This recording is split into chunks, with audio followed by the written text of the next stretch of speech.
Hello everyone. तो I hope आप बहुत अच्छे होंगे एंड अच्छे से अपनी प्रिपरेशन कर रहे होंगे। तो आज हम और आगे करने वाले हैं। आज हम रिप्रोडक्शन चैप्टर के पी/क्यू करने वाले हैं, जो कि बहुत ज़्यादा इम्पोर्टेंट मोस्ट एक्सेप्टेड है। तो आपको क्या करना है, हर एक वर्ड पर फोकस करना है और वीडियो को एंड तक ज़रूर देखेंगे। एंड मैं कुछ और इम्पोर्टेंट टॉपिक्स बताऊंगी और बहुत ही ज़्यादा इम्पोर्टेंट पी/क्यू होने वाले हैं। एंड बहुत सारे पी/क्यू हैं, बहुत सारा मज़ा आने वाला है पी/क्यू करने में।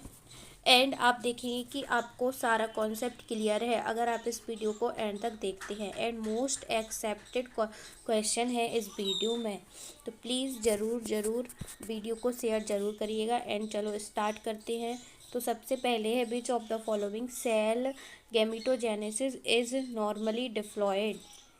तो इसमें पूछा गया है कि जो गैमीटोजेनेसिस के ड्यूरिंग कौन से सेल नॉर्मली डिप्लॉयड होते हैं। तो सबसे पहले स्पर्मेटोगोनिया ये सेल मेल स्पर्मेटोजेनेसिस में होते हैं और ये डिप्लॉयड होते हैं। ये स्पर्म की प्रीक्योर्सर सेल हैं। सेकेंडरी पोलर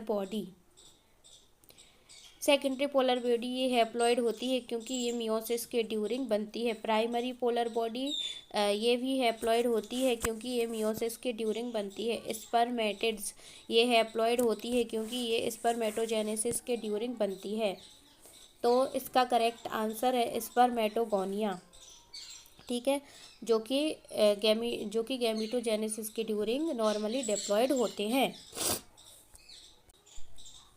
अब हम बात करते हैं capacitation refer to change in the ovum ovum after fertilisation.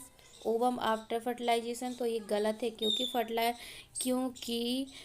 गलत है क्योंकि कैपेसिटेशन स्पर्म से चेंज से रिलेटेड है। स्पर्म आफ्टर फर्टिलाइजेशन चेंज ये गलत है क्योंकि फर्टिलाइजेशन के बाद स्पर्म में कोई सिग्निफिकेंट चेंज नहीं होता। स्पर्म बिफोर फर्टिलाइजेशन ये सही है क्योंकि फर्टिलाइजेशन ये सही है। ओवम बिफोर फर्टिलाइजेशन ये गलत है। जो कैपेसिटेशन है स्पर्म के लिए एक प्रोसेस है जिसमें स्पर्म फर्टिलाइजेशन के लिए क्या होता है, तैयार होता है। तो ये सही है। ओवम बिफोर फर्टिलाइजेशन, ओवम के चेंज बिफोर फर्टिलाइजेशन ये भी गलत है क्योंकि कैपेसिटेशन ओवम से रिलेटेड नहीं है। काय से रिलेटेड है, स्पर्म से रिलेटेड है। तो कैपेसिटेशन का मतलब है स्पर्म की चेंज बिफोर फर्टिलाइजेशन। स्पर्म का change before fertilisation. Hysterectomy is a surgical removal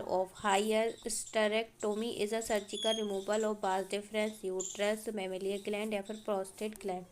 क्या होता है इसमें तो हाइस्टेरेक्टोमी का मतलब है बास डिफरेंस का सर्जिकल रिमूवल। ये गलत है क्योंकि बास डिफरेंस के रिमूवल को अलग प्रोसीजर होता है। मेमोरी ग्लैंड ये भी गलत है क्योंकि मेमोरी ग्लैंड के रिमूवल की मास्टेक्टोमी कहा जाता है। यूट्रस सर्जिकल रिमूवल ये सही है। बिकॉज हाइस्टेरेक्टोमी यूट्रस के रिमूवल के प्रोसीजर है। प्रोस्टेट ग्लैंड का सर्जिकल रिमूवल ये भी गलत है बिकॉज प्रोस्टेट ग्लैंड के रिमूवल को हम प्रोस्टेक्टोमी कहते हैं। ठीक है, अब हम चलते हैं आगे। विच of the following is not important components of initiation of parturition in humans. तो क्वेश्चन में है कि इनमें से कौन सा पार्चुरेशन के इनिशिएशन का इम्पोर्टेंट कंपोनेंट्स नहीं है। तो सबसे पहले है रिलीज ऑक्सीटोसिन। ये पार्चुरेशन के लिए बहुत ज़रूरी है क्योंकि ऑक्सीटोसिन कॉन्ट्रैक्शन को स्टिमुलेट करता है। रिलीज ऑफ प्रोलैक्टिन ये इम्पोर्टेंट है लेकिन इसका रोल पार्चुरेशन के इनिशिएशन में नहीं होता है। तो इसमें नॉट पूछा है तो यही हो जाएगा। Increase in oestrogen and progesterone ratio. Increase in oestrogen and progesterone ये हार्मोन्स प्रेगनेंसी के ड्यूरिंग जरूरी है लेकिन पार्चुरेशन के इनिशिएशन में इनका रोल कम होता है। सिंथेसिस ऑफ ये भी नहीं है।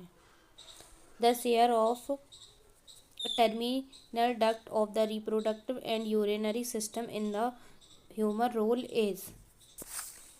ह्यूमन मेल में रिप्रोडक्टिव और यूरिनरी सिस्टम का शेयर टर्मिनल डक्ट कौन सा है? तो इसका आंसर है यूरेथ्रा। यूरेथ्रा, ये सही है। यूरेथ्रा मेल रिप्रोडक्टिव और यूरिनरी सिस्टम दोनों का शेयर टर्मिनल डक्ट है।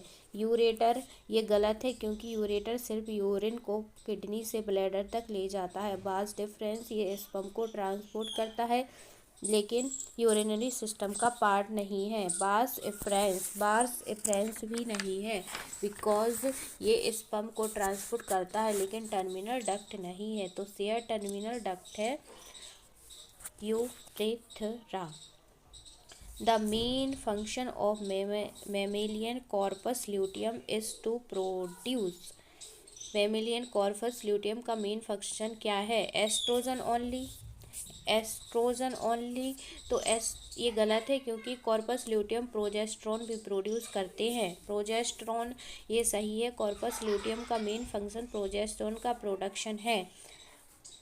ह्यूमन क्रियोनिक गोनेडोट्रोफिन्स, ये हार्मोन्स प्लेसेंटा ड्यूरिंग रिलीज होता है। ये कॉर्पस ल्यूटियम ड्यूरिंग नहीं होता।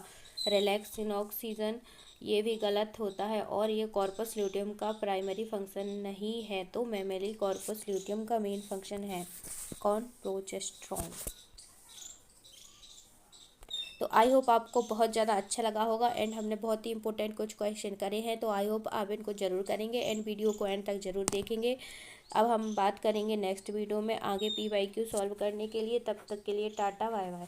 एंड और भी मैंने बहुत सारे टॉपिक के mind maps and PYQ solve कराए हैं तो आप उन्हें ज़रूर देखिएगा एंड NCERT रीडिंग भी कराई है तो आप उसे भी देखिएगा।